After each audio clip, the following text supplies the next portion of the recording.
Merci pour votre constante fidélité à Chérif la télévision. Mesdames et messieurs, bonsoir et bienvenue dans cette nouvelle édition d'information dont voici les principaux titres.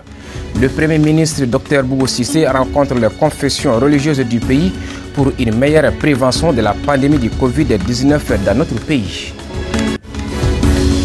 42 633 000 francs CFA, c'est le coût d'un nouveau CSCOM dont Kenyeba vient de bénéficier. La cérémonie d'inauguration a eu lieu le week-end dernier.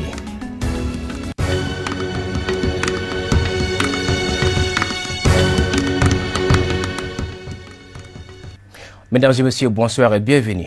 Je vous le disais tout à l'heure, suite à l'expansion de la pandémie du coronavirus sur la planète, les autorités maliennes, elles aussi, multiplient les rencontres avec les acteurs de la société civile, y compris les leaders religieux, pour renforcer davantage les canaux de communication afin d'empêcher la pénétration de cette maladie sur le sol malien. C'était le point inscrit à l'ordre du jour lors du huis clos entre le Premier ministre et les représentants des confessions religieuses de notre pays. C'était hier, jeudi 19 mars 2020, à la primature. Sadio Sidibé, Ablaye Sogodogo nous en parle.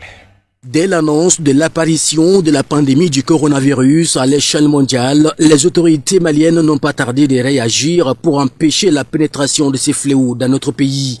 C'est pourquoi le Premier ministre Dr Boubou Cissé a convié les représentants des confessions religieuses, du Récotrad et les acteurs de la société civile de notre pays pour prendre les mesures restrictives face à cette maladie qui est en train de décimer les populations. Le Premier ministre nous a convoqué la société civile, puis les notabilités traditionnelles avec les confessions religieuses pour nous informer de la décision que le gouvernement a prise pour être appuyé pour que ces décisions soient mieux véhiculées, que les gens puissent les comprendre vraiment et les mettre en pratique.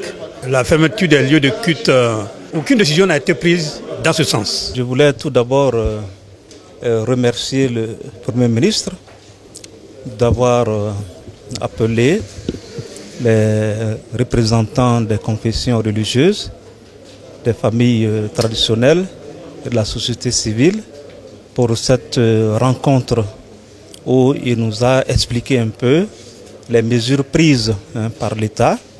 Il nous a donné certaines informations relatives à cette grande maladie qui est le coronavirus. Comme mot d'ordre, il n'y a pas encore la fermeture des lieux de culte.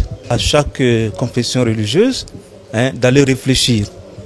Si la confession dit bon, on va fermer nos lieux de culte, cela revient à cette confession. Pour ce qui nous concerne, l'Église catholique, nous prendrons les mesures sans tarder. En référence à la fermeture des lieux de culte, aucune décision à ce stade, mais plutôt des réflexions sur les moyens nécessaires pour boucher hermétiquement l'arrivée du coronavirus. Il est tout de même important de noter que l'existence de cette maladie est bien une réalité et est mortelle également. En revanche, les leaders religieux saluent fortement la sagesse du Premier ministre tout en s'engageant immédiatement à jouer pleinement leur rôle de sensibilisation et d'information pour un changement de comportement des populations dans leurs lieux de culte respectifs en conformité avec les mesures prises par les autorités. On remercie la sagesse du Premier ministre Boubou Cissé et sur l'instruction de la présidente de la République, il a toujours convié la société civile dans son ensemble. Les religieux sont dans la société civile. Ils ne prennent aucune décision majeure sans consulter la société civile. Nous le remercions. Et vous avez tous entendu la décision prise par le Conseil de guerre présidé par le président de la République par rapport au coronavirus. Certaines décisions ont été prises pour empêcher l'arrivée du coronavirus au Mali, parce que là où il est arrivé, il n'a pas pu être vaincu. Est-ce qu'on doit fermer les mosquées ou pas? Est-ce qu'on doit fermer les églises ou pas? En tant que Premier ministre, chef de gouvernement, gouverner, se prévoir, il aurait pu décider sans demander à quelqu'un. Parce que le problème n'est pas un problème religieux. À la Mecque, aujourd'hui, ce n'est que Mecque et Médine où on prie. Et on prie à 1 mètre de distance. Tous les autres pays du Golfe ont fermé leurs mosquées. Il n'y a plus de prière de Juma. Donc, cette question est une question purement scientifique et médicale. On n'a pas pris de décision. On a été informés. Nous aussi, nous allons nous réunir et faire passer les messages dans les mosquées, sur les antennes. Le premier message, c'est de croire à l'existence de la maladie, de ne pas s'amuser avec cette maladie-là. Une note d'espoir promet déjà quant à la réaction des autorités religieuses et coutumières face à la lutte contre l'arrivée de la pandémie du coronavirus dans notre pays. La sous-section des femmes du parti Union pour la République et la démocratie URD de Sangaré-Bougou a procédé à une distribution de vivres aux familles des militaires tombés sur le champ de l'honneur. Cette action humanitaire s'inscrit dans le cadre de la commémoration de la Journée internationale des femmes le 8 mars. La cérémonie de remise s'est déroulée en présence des responsables du parti, des militants ainsi que des sympathisants. Commentaire signé Samaïra Sanogo. La sous-section des femmes du parti L'Union pour la République et la démocratie de Sangaré-Bougou traduit en acte concret le thème de la Journée internationale des femmes, retenu par les autorités du pays. 8 mars 2020, soutien aux femmes. Raison de cette cérémonie de remise des vivres aux familles des militaires ayant perdu la vie en défendant le territoire malien. Nous sommes dans le cadre des activités du 8 mars. Le 8 mars qui est une journée internationale qui a été dédiée à la femme. Le 8 mars, dont certains l'appellent également Journée internationale pour les droits des femmes. C'est dans ce cadre-là que nous avons organisé ce don de céréales.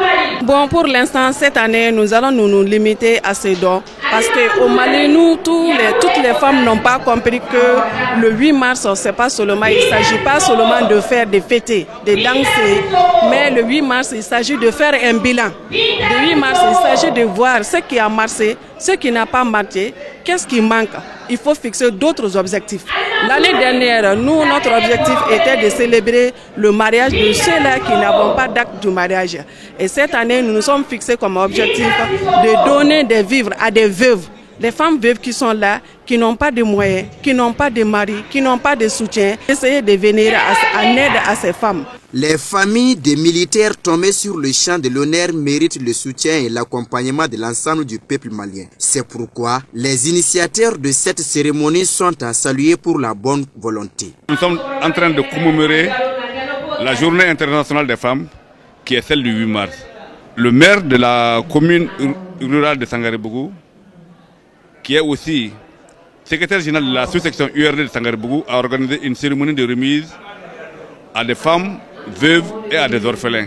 Tout le Mali aujourd'hui a dit qu'il faudra sympathiser, accorder leur sympathie aux femmes, aux veuves, aux orphelins des militaires qui sont tombés sur le front pour défendre les couleurs du pays. La cérémonie s'inscrit dans ce cadre précis pour dire que les enfants des militaires qui sont tombés au front, les femmes des militaires qui sont tombés au front méritent des soutiens, méritent de la considération et c'est ce qui fait qu'aujourd'hui nous sommes avec eux ici. Les responsables communaux de l'URD de la commune rurale de Sangaré-Bougou ont apprécié à juste titre le geste avant de remercier les organisatrices pour la bonne cause. L'occasion du 8 mars, à la demande de notre présidente de la sous-section des femmes IRD de Sangaré-Bougou, nous avons décidé de commémorer de cette manière le 8 mars. Il s'agit d'être solidaire à nos forces armées et de sécurité. Vu l'effort qu'ils sont en train de déployer, ceux-là qui ont accepté de sacrifier leur vie pour que le Mali demeure, c'est cela, la citoyenneté vraie. Donc la présidente, dans sa réflexion, a émis l'idée de faire une distribution de vivres, soit 40 familles démunies, victimes de la guerre ou du décès des maris, pour leur distribuer des vivres. Donc c'est là, elle a voulu commémorer de cette manière cette année la journée du 8 mars. Leur prouver que les responsables de la commune, les responsables des partis politiques ont une pensée pieuse à l'égard de ces familles-là. Leur prouver qu'ils ne sont pas du tout oubliés et que les maris ne sont pas décédés pour rien. Pour exprimer sa solidarité envers les militaires, ceux-là qui ont accepté de sacrifier leur vie pour que le Mali demeure, la sous-section des femmes de l'URD de Sangaré-Bougou fait un don de 20 sacs de mil et 20 sacs de riz à 40 familles démunies victimes de la guerre. Nous restons dans les mêmes registres du 8 mars. Dans le cadre des festivités commémorant la Journée internationale des femmes, le Parti malien pour la démocratie sociale a organisé samedi 14 mars une cérémonie de remise de vivres aux femmes des militaires tout en appelant aux autres à des actes du genre. Ce geste hautement humanitaire a été témoigné par les responsables du parti PMDS, militants et sympathisants ainsi que les cadres de la plateforme Défendons le Mali. Le commentaire est signé Fatoumata Yakani. C'est dans une atmosphère festive et de grands jours que les militants et sympathisants du Parti malien pour la démocratie sociale ont accueilli Mouloud Benkatra. Les présidents du PMDS avec ses militants ont mis à profit cette occasion pour apporter leur soutien aux familles des militaires maliens. En s'adressant à l'assistance, le secrétaire général du PMDS de la commune 5 du district de Bamako a largement loué les efforts de nos femmes dans la lutte contre le terrorisme. Aujourd'hui, c'est un plaisir pour moi d'inviter tout ce monde, tout ce beau monde, maintenant pour fêter et célébrer, de rendre hommage aux femmes des militaires. Car nous avons trop de veuves, on a beaucoup de veuves dans ce monde, surtout au Mali. Nous avons perdu nos soldats. Et nos soldats, c'est nos frères, c'est nos sœurs. Nous avons perdu ces braves hommes sur le terrain. Et ils ont laissé une famille derrière eux, les enfants et les femmes. Donc cela nous fait pitié, parce que nous n'avons pas choisi autrement. Et on ne veut pas que ça se passe ainsi. Mais aujourd'hui, si nous sommes là, c'est pour les soutenir. Soutenir surtout les femmes des militaires. Et maintenant les aider de notre manière. Et nous voulons aussi que l'État malien pense à eux pour les aider aussi comme nous l'avons fait. Et nous souhaitons vraiment que la paix soit légère à ces défunts. Et aussi que Dieu nous donne la longue vie et protège et aider ces femmes veuves aussi. Bon, je suis très très fier de nos militants. Et il y a des braves hommes, braves femmes derrière moi et puis derrière le PMDS. Et je suis très content, je suis très content parce que les femmes sont sorties massivement, les femmes de la commune 5 et aussi ailleurs partout au Mali pour venir soutenir les femmes des militaires. Et Inch'Allah, chaque année nous allons fêter une femme telle qu'ainsi. Et nous resterons ensemble et pour défendre la cause du Mali. En se réjouissant de cette initiative du PMDS à leur endroit, les bénéficiaires n'ont pu retenir les larmes. Elles ont par ailleurs exhorté l'ensemble du peuple malien à multiplier les invocations pour le repos éternel de leur mari. Mouloud Benkatra a quant à lui salué les bonnes volontés de ses militants pour avoir pensé aux familles des militaires avant de les inviter à soutenir massivement le jour des élections pour voter la plateforme Défendons le Mali. Je demande à tout le monde d'aller prendre sa carte d'électeur et de faire le choix utile pour faire un grand changement au lendemain du 29 mars et voter pour nos candidats, la plateforme Défendons le Mali. Je compte beaucoup sur les militantes et les militants du PMDS, surtout les femmes, pour sortir massivement et voter massivement Défendons le Mali. La présentation des candidats de la plateforme Défendons le Mali à l'assistance et des séances de prière ont couronné la cérémonie. La journée internationale des femmes 8 mars a été également célébrée dans la commune de Djalakuroji où un événement dédié aux femmes vivant avec un handicap a eu lieu en présence effective des autorités communales, traditionnelles ainsi que des partenaires techniques et financiers. Alhamidou Badi nous en parle. Ne laisser aucune femme derrière, c'est la thématique de cet espace d'échange s'inscrivant dans le cadre de la Journée internationale des droits de la femme le 8 mars. Ce cadre vise notamment à soutenir les femmes vivant avec un handicap dans la commune de Djalakuroji. Que vous soyez des personnes âgées ou bien des jeunes, que vous soyez des handicapés ou bien des personnes en bonne santé, toutes les femmes doivent avoir le respect de leurs droits. Et nous pensons que qu'on travaille, qu'on informe les femmes vivant avec un handicap, c'est aussi les amener à reconnaître leurs droits, à être informés sur leurs droits et aussi à défendre leurs droits. Comme ils le disent, et rien sans nous, et on ne doit rien faire à leur place. Initiative des autorités communales en collaboration avec l'ONG Amasbif, cette rencontre se veut de sensibiliser et informer les femmes handicapées sur leurs droits et envisager les pistes de solutions quant à leur mise en application. Nous avons une campagne. Et ce que nous faisons aujourd'hui, ça rentre dans le cadre de notre campagne. C'est une campagne d'influence qui a commencé il y a 2 ans par la commune de Kati. Aujourd'hui, nous sommes dans la commune de Dialakorogi. C'est pour pouvoir diffuser d'abord les recherches que nous avons faites sur les femmes et les personnes, les femmes vivant avec un handicap. Donc on dit les femmes doublement discriminées. Donc pour que ceux qui doivent respecter leurs droits, qui doivent les mettre dans leurs droits, puissent comprendre et aussi prendre des décisions. Et aussi pour qu'elles-mêmes se mobilisent avec les autres acteurs pour qu'on les aide avec un plaidoyer fort à ce que leurs droits soient respectés. La présidente de l'ONG Amasbif a mis à profit l'occasion pour inviter les décideurs politiques de notre pays au respect des textes dans le cadre de la promotion et de l'insertion socio-professionnelle des femmes handicapées. Je vous le disais dans les titres, l'inauguration du centre de santé communautaire de Mahinamine, financé à hauteur de 42 633 000 francs CFA, est une initiative de la commune urbaine de Kenyeba et ses partenaires techniques et financiers pour le développement de la dite commune. La cérémonie d'inauguration a eu lieu le week-end dernier en présence de plusieurs personnalités administratives, coutumières et politiques. Moussa Fomba fait le point. Bâti sur une superficie de 100 mètres carrés, ce joyau architectural de 24 mètres sur 14 comporte 8 salles, dont une pharmacie, 2 pour la consultation prénatale, 2 autres pour l'accouchement et la convalescence, et 1 pour les médecins. La réalisation est la résultante d'un partenariat sincère et fécond entre la commune urbaine de Kenyeba, sa diaspora de la Côte d'Ivoire, la cellule technique de co-développement et de l'Agence française de développement. Comment le co-développement fonctionne?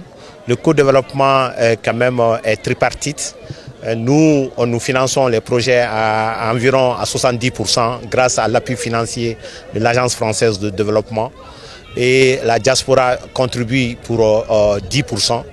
Et les collectivités, les ONG et les associations contribuent environ à 20%, ce qui fait les 100%. Mais pour dire que la diaspora malienne fait beaucoup pour le développement local, il y a des CESCOM, il y a des écoles, il y a beaucoup d'investissements, des mini-barrages. Nous sommes entrés en tant qu'association de la diaspora de la Côte d'Ivoire, en partenariat donc avec la mairie de la commune rurale de Kenyeba, pour monter ce projet qui a coûté un peu plus de 42 millions, alors qui a été financé également par l'Agence française de développement à hauteur de 70% à peu près. Donc c'est avec beaucoup de fierté qu'on le fait, de savoir qu'on peut contribuer à soulager la souffrance des populations. À travers la coupure symbolique de ruban, ce bâtiment disposant de toutes les normes d'infrastructure et d'équipement dignes d'un centre de santé communautaire va contribuer à l'amélioration de la santé de la population, en l'occurrence des femmes et les enfants, compte tenu de la position géographique du village de Mahinami. Le village se trouve à la frontière Mali-Sénégal. Vous avez vu, on a visité le pont.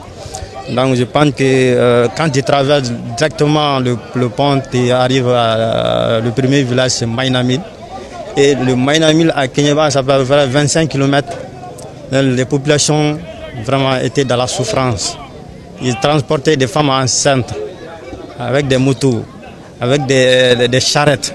Donc ça ne peut pas continuer. Vous-même, vous avez vu, d'ici Kounda, il y a tellement d'embouteillages sur la route avec le gros porteur. Donc je pense qu'aujourd'hui, s'il y a un CESCOM à Mahinamine, ça ne fait que réduire le taux de mortalité maternelle et infantile dans ce secteur qui est peuplé parce que c'est une zone minière.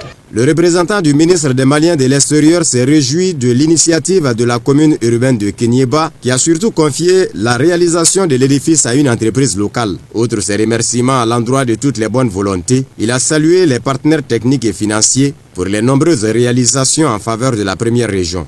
Les habitants de Kenyeba souffrent d'accès difficile au centre de santé ou aux soins de santé. J'ose donc espérer que cette noble initiative, appuyée par les autorités locales, sera une alternative dans la gestion de cette situation combien difficile. J'invite l'ensemble des intervenants auprès des populations à tisser et entretenir des liens de partenariat avec les services techniques en vue de renforcer leur capacité d'intervention pour le bien-être de tous. Les œuvres sociales réalisées par l'AFD dans la région de Kaï sont connues et avérées. Au-delà de ce CESCOM, l'AFD s'est investi dans d'autres formes d'appui, allant des centres de santé en passant par des actions de développement dont les premiers bénéficiaires sont bien sûr les femmes et les enfants qui sont les couches les plus vulnérables de notre société. Notons qu'au lendemain de la cérémonie qui avait réuni toutes les sensibilités du cercle et des invités de marque, le maire de la commune urbaine de Kenyeba a procédé à l'inauguration d'un autre centre de santé communautaire, cette fois-ci à Lengetoko, situé à 17 km de Kenyeba, financé par la commune et identique à celui inauguré la veille du point de vue architectural. Voilà, c'est ce qui nous amène à l'actualité africaine et internationale en bref et en images, commentée par Sadio Sidibé. Nous commençons ce tour d'horizon de l'actualité internationale par la Côte d'Ivoire où le ministre ivoirien des Affaires étrangères Marcel Amotano, probable candidat à la présidentielle d'octobre, a démissionné jeudi, a-t-il annoncé sur ses comptes Facebook et Twitter. Marcel Amotano, qui s'opposait à la candidature du Premier ministre, a laissé entendre à plusieurs reprises qu'il pourrait être candidat et a d'ailleurs déjà formé une équipe de campagne. Il ne s'est toutefois pas encore officiellement déclaré candidat. Marcel Amotano est un proche du président Ouattara dont il a longtemps été le directeur de cabinet avant de devenir ministre des Affaires étrangères en 2016. Il n'a toutefois pas réussi à le convaincre de ne pas choisir M. Gon Coulibaly comme successeur. Restons toujours en Côte d'Ivoire où la loi sur la révision constitutionnelle a été promulguée ce jeudi 19 mars par Alassane Ouattara. Compte tenu de la situation sanitaire et de la crise liée au Covid-19, les choses ne se passeront pas comme prévu. La réforme du code électoral se fera par ordonnance. Le Premier ministre Amadou Gon Coulibaly avait ensuite lui estimé qu'il y avait 4 points d'accord de principe: le parrainage citoyen des candidats, les relèvements de la de 20 à 50 millions de francs CFA, le taux de suffrage minimum pour se faire rembourser cette caution abaissé à 5%, accord également, selon le Premier ministre, sur des dispositions contre la transhumance électorale. Parlons toujours de Covid-19 où les États-Unis ont réitéré ce jeudi l'appel lancé aux Libyens par 8 pays, la France, l'Allemagne, l'Italie, la Grande-Bretagne et des voisins de la Libye. Appel à respecter la trêve du 12 janvier. Une trêve humanitaire s'impose pour lutter contre le coronavirus, insistent ces pays. Mais sur le terrain, rien ne semble arrêter les combats pour le moment. Les deux parties s'accusent mutuellement de violer la trêve du 12 janvier et se donnent le droit de riposter à l'artillerie lourde. Du côté de Khalifa Haftar, on affirme que désormais, le nombre de mercenaires syriens envoyés par la Turquie en Libye dépasse les 60 000. L'actualité politique en Guinée-Conakry, plus que 48 heures avant la tenue d'un double scrutin hautement controversé couplant législative et référendum constitutionnel. Le FNDC et certains qu'Alpha Condé comptent en profiter pour briguer un 3e mandat et s'y opposent catégoriquement. Une décision incohérente avec la situation sanitaire, selon le chef de file de l'opposition, Cellou Dalein Diallo. À ce stade, l'épidémie reste sous contrôle, répond le ministre de l'Information. Retour encore sur les Covid-19, ce devrait être le 57e vendredi de manifestation en Algérie, mais pour la première fois depuis plus d'1 an, la mobilisation ne pourra pas avoir lieu en raison de la pandémie de coronavirus. L'Algérie enregistre actuellement 90 cas confirmés et 9 décès, selon les derniers chiffres disponibles. De son côté, le président algérien Abdelmadjid Tebboune a interdit dès mardi rassemblements et marches, quelle que soit leur forme et leur nature, dans le cadre des mesures annoncées pour lutter contre le coronavirus dans le pays. L'actualité sur les continents asiatiques. La guerre contre le coronavirus n'est pas terminée, mais les habitants de Wuhan savourent une première victoire. Mercredi, pour la première fois depuis le début de l'épidémie, la ville chinoise et épicentre de la crise n'a relevé aucun nouveau cas de contamination. Une journée blanche qui confirme la chute entrevue depuis une semaine. Un signe suffisamment positif pour accorder un peu de répit à l'armée de médecins mobilisés depuis décembre. À Ouan, l'heure n'est pas encore à la levée du confinement. Il faudra encore 14 jours consécutifs sans nouveau cas pour envisager une levée progressive du dispositif selon les épidémiologistes. À Pékin, les nouveaux cas répertoriés ces derniers jours ont tous été importés de l'étranger et rappellent la fragilité d'un retour à la normale.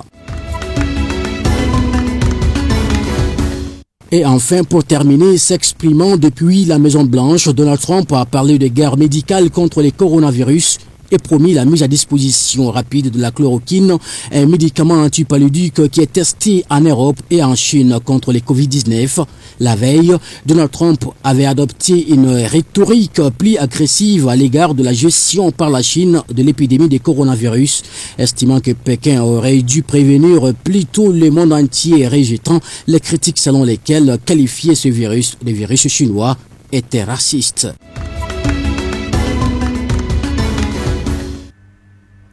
Point final à ce journal. Merci de l'avoir suivi. Excellent week-end sur Chérif la télévision.